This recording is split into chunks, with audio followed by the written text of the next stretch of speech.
Isang karaniwang araw lang ito sa isang planta ng kuryente sa Hong Kong nang biglang may isang misteryosong tao na nag-hack sa kanilang sistema. Pinatay ang cooling machine at dahil dito, tumaas ang init na nagdulot ng malaking pagsabog. Daang-daang manggagawa ang namatay o malubhang nasugatan, at ang mga tao sa loob ng 10 kilometrong radius ay agad na inilikas. Samantala, sa isang kulungan sa Amerika, ang hacker na si Nick ay nakaposos at inalis mula sa kanyang selda. Nakakita ang mga pulis ng isang tagong device sa kanyang gamit at natuklasang lahat ng kriminal sa block ni Nick ay kamakailan lang tumanggap ng pera sa kanilang mga account, kaya pinaghinalaan nila si Nick. Itinanggi niya ito agad, kaya ikinulong siya sa solitary confinement, kung saan nag-eehersisyo siya upang mapanatiling abala ang sarili. Sa China naman, ipinaliwanag ni Kapitan Dawai sa gobyerno na ang planta ng kuryente ay nahak gamit ang isang remote access tool o RAT. Nangyari ito dahil luma na at kulang sa seguridad ang sistema ng planta. Ibinunyag din na ang parehong modelo ng reactor sa Amerika ay inatake rin ng sabay. Naniniwala si Dawai na kaya niyang mahuli ang hacker, pero kailangan niyang makuha ang access sa mga computer ng planta upang masundan ito.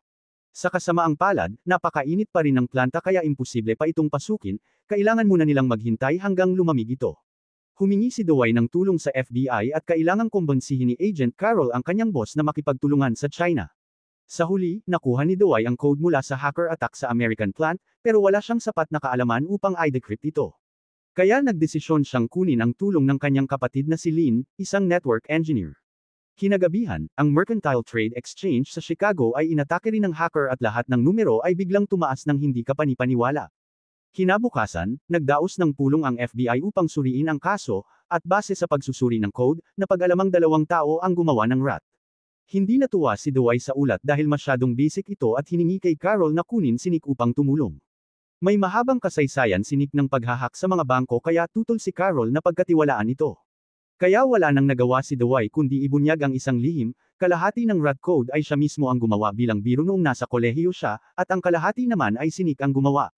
Mukhang ninakaw ng hacker ang code nila at inedit ito para gamitin sa mga pag-atake. Kung gusto nilang mahuli ang salarin, kailangan nila ang taong tunay na nakakaintindi sa code.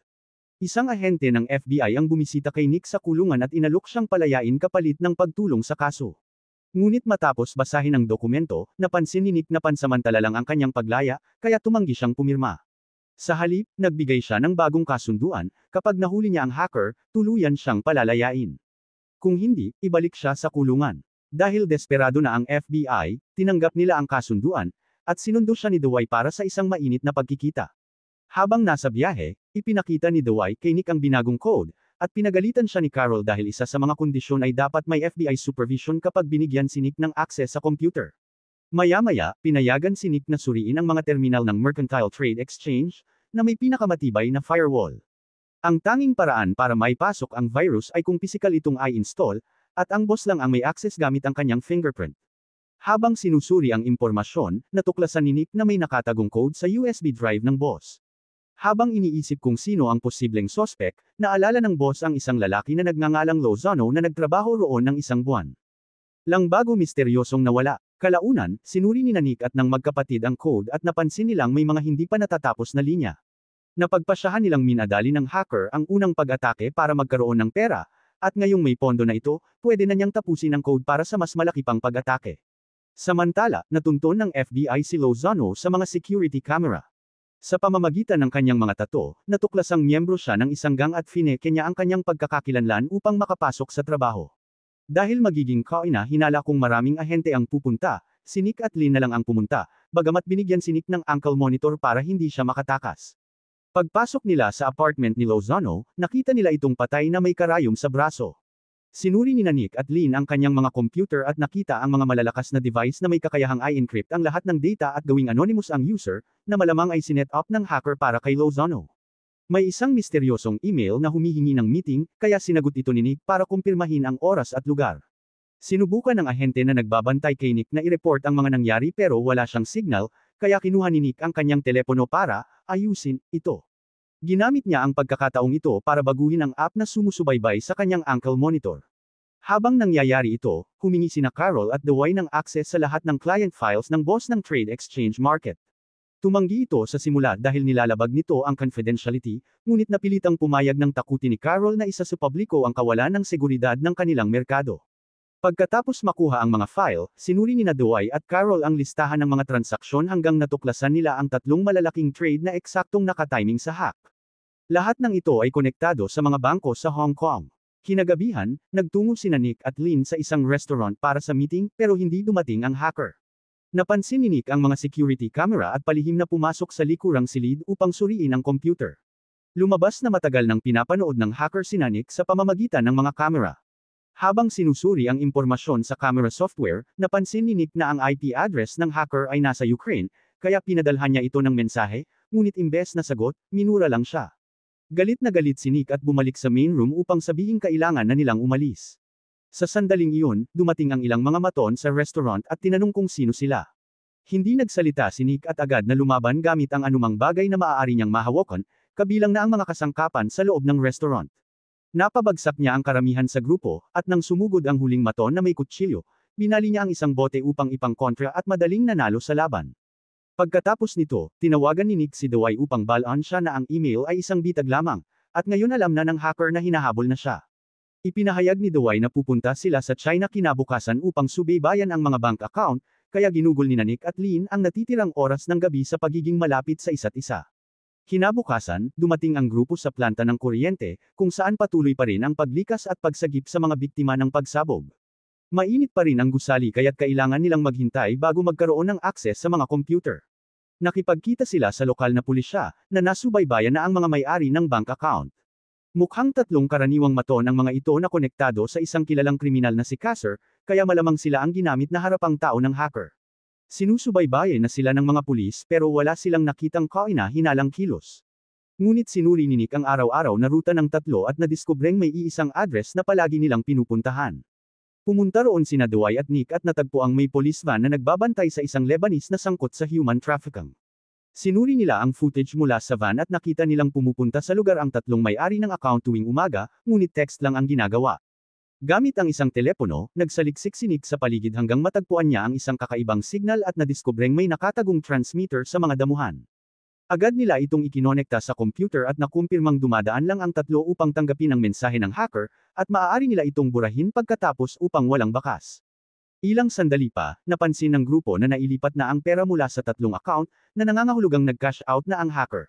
Nang nagmamadaling ipaalam ni Dewey ito kay Nick, nahuli niya itong may ginagawa kasama ang kapatid niyang si Lynn. Umalis ang grupo sakay ng helicopter upang habulin si Kasser. Sa biyahe, sinabi ni Dewey kay Nick na pag-isipan muli ang relasyon nila ni Lynn, dahil malamang na bumalik pa rin siya sa kulungan. Pagsapit nila sa lokasyon, natuklasan nilang pinatay na ang mga surveillance officer. Pumasok sila sa gusali at sinuyod ang bawat kwarto, ngunit wala na sina Kasser at ang kanyang mga tauhan. May isang nakatagong lagusan sa sahig kaya bumaba ang grupo upang ipagpatuloy ang paghahanap. Bigla na lang pinaputukan ng mga kriminal ang mga ahente, at agad ding gumanti ng putok ang mga ito. Nandoon din si Kasser at ginamit niya ang isang ahente bilang panangga. Binaril niya ang ilang dumarating na ahente bago tuluyang saksakin sa leeg ang kanyang bihag. Pagkalabas nila ng tunnel, naghanda na silang pasabugan ito, ngunit nasa kabilang dulo na ang kalahati ng team at agad silang pinaputukan.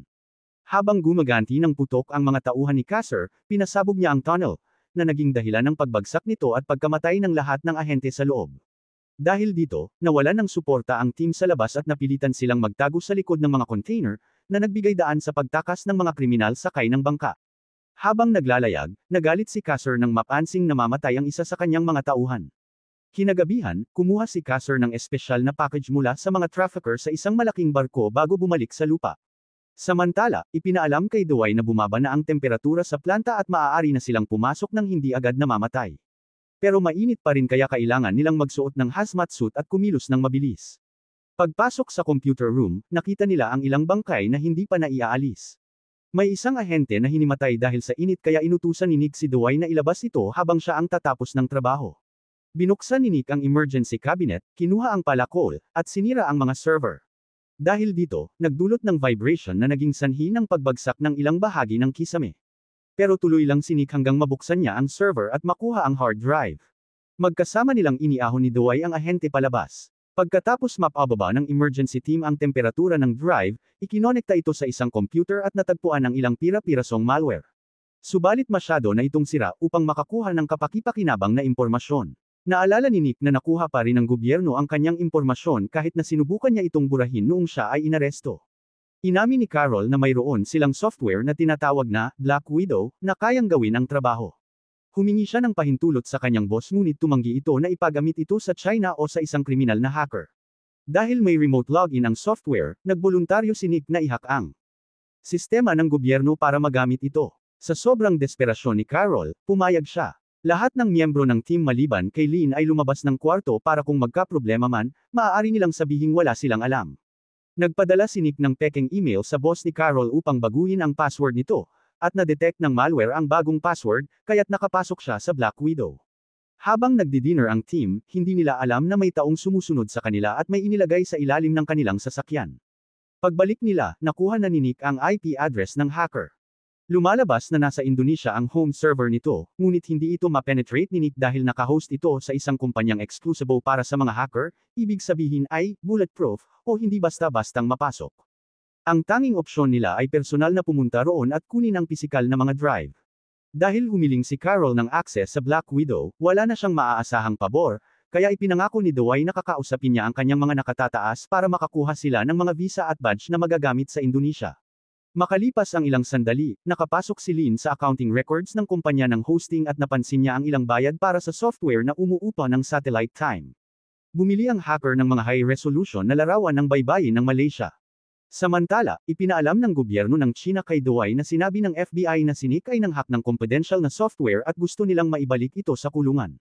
Sinubukan ni Dewey na ipaliwanag na kung wala si Nick ay hindi nila matutunto ng hacker, ngunit hindi siya pinakinggan ng kanyang mga boss. Pinayagan ang natitirang miyembro ng grupo na pumunta sa Indonesia, ngunit si Nick ay kailangang ipadala sa Amerika. Kinabukasan, nagpadala ng mensahe si Dewey kay Lynn para balon siya, kaya agad na nagtago sina Nick at Lynn. Tumawag ang boss ni Carol para pag-alitan siya sa nangyari, at sinubukan niyang ipaliwanag na wala siyang magawa, pero iniutos pa rin sa kanya na ipagkatiwala si Nick. Nang puntahan niya ang kwarto nito, wala na si Nick. Napagtanto nila na binago ni Nick ang monitoring app ng ahente at agad nila itong inayos para matuntan ang kasalukuyang lokasyon niya. Palihim na nakipagkita si Dewey kay Nick para sabihin na iniisip ng mga Amerikano na hawak ng China ang Black Widow dahil sa kanya, kaya pinapakiusapan niya si Nick na tumakas at nangangakong magkikita sila muli sa Indonesia. Gusto rin sumama ni Lynn, ngunit iniisip ni Nick na delikado ito, kaya nagtalo sila hanggang sa iwan siya ni Lynn. Habang sinusundan ni Carol at ng isa pang ahente ang bracelet signal, nauna na si Lynn at naghihintay kina Nick at Dewey sa paliparan. Nagkaroon ng seryosong pag-uusap sina Nick at Lynn hanggang sa naunawaan ni Lynn na hindi siya pwedeng makipagrelasyon sa isang pag-anti. Biglang sumabog ang sasakyan sa likod nila at napatay si Dewey sa insidente. Nasa paligid si Kasser at ang kanyang mga tauhan at nagsimulang magpaputok, kaya kinailangan ni Nick na yakapin si Lynn habang nagluluksa para maitago siya. Dumating sina Carol at ang kanyang kasamang ahente upang lumaban at napatay nila ang ilang tauhan, ngunit agad din silang nabaril. Ginamit ni Nick at Lynn ang kaguluhan para makatakas at nagtago sa istasyon ng subway, kung saan sumakay sila sa tren bago sila maabyutan ng kalaban. Ipinahayag ni Lynn na gusto niyang mag-higanti at pumayag si Nick na isama siya. Ilang sandali pa, binayaran ni Lynn ang ilang kriminal para makakuha sila ng pekeng pasaporte at matanggal ang ankle monitor ni Nick. Sa halip na magtungo sa Indonesia, nagpasya silang pumunta sa Malaysia upang hanapin kung ano ang hinahanap ng hacker. Habang sinusundan ng pulisya ang signal mula sa monitor, itinapon na ito ni Nick sa karagatan. Sa pamamagitan ng suhol sa may-ari ng isang pribadong eroplano, nakalipad sina Lynn at Nick papuntang Malaysia. Sinundan nila ang coordinates mula sa satellite image, ngunit mukhang walang laman ang lugar. Bigla nilang napansin ang ilang hagdang bato na nakatago sa mga bato at inakyat ito papunta sa isang hatch. Sa loob ay natuklasan nila ang mga makinang nagpapatakbo sa lokal na dam. Ang modelo ng water pump ay katulad sa power plant, kaya napag-alaman ni Nick na naisirain ng hacker ang dam upang give-away ng mga minahan ng lata at kumita sa pagbili ng tin options. Ang mga naunang pag-atake ay tila naging ensayo para pinuhin ang kanyang code. Makalipas ang ilang sandali, dumating sila sa Indonesia at bumili ng maraming kagamitan na inayos nila sa kanilang kwarto kasama ang mga computer. Pagkatapos ay sumakay si Nick sa isang kotse sa itaas ng parking lot at itinulak ang isang van mula sa bubong pabagsak sa gusali ng hosting company, na nagdulot ng malaking pinsala. Agad na puno ang lugar ng mga pulis at emergency personnel. Sa gitna ng kaguluhan, palihim na pumasok si Nick at kinonekta ang kanyang computer sa server upang mag-download ng mga file at code. Inilipat ang lahat ng ito sa kanilang computer sa kwarto at doon nila kinumpirma na may ikatlong bersyon ng rat ang hacker at totoong target ang dam, nakuha rin nila ang tunay na impormasyon ng kanyang account. Kinabukasan, pumunta si Lin sa bangko at sinabing may presentasyon siya sa manager ngunit nabuhusan ng kape ang kanyang notes. Pumayag ang receptionist na iprintin siya ng bagong kopya at ikinabot ang kanyang USB drive, na siyang ginamit ni Nick upang i-hack ang sistema ng bangko at ilipat ang pera ng hacker sa sarili niyang account. Pagkatapos nito, nagpadala siya ng mensahe sa hacker na may kasamang numero ng telepono. Sa huli, tumawag si Kasser ngunit iginiit ni Nick na makausap mismo ang hacker at ibinaba ang tawag. Muling tumunog ang telepono at sa pagkakataong ito, si Sodek, ang tunay na hacker at amo ni Kasser, na ang nasa kabilang linya.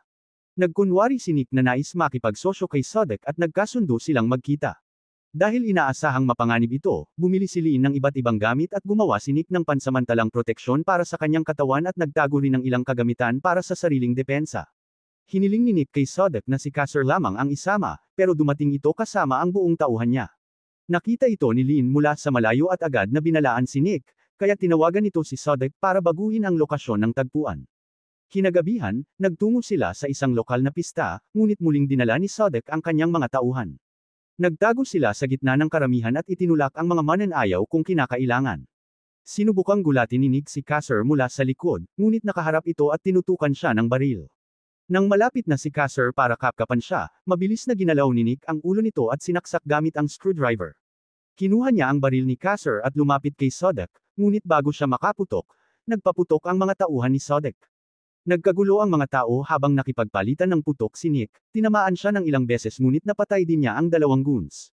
May dalang kutsilyo si Sodek at sinubukang atakihin si Nick, ngunit naipit ang talam sa kanyang hood.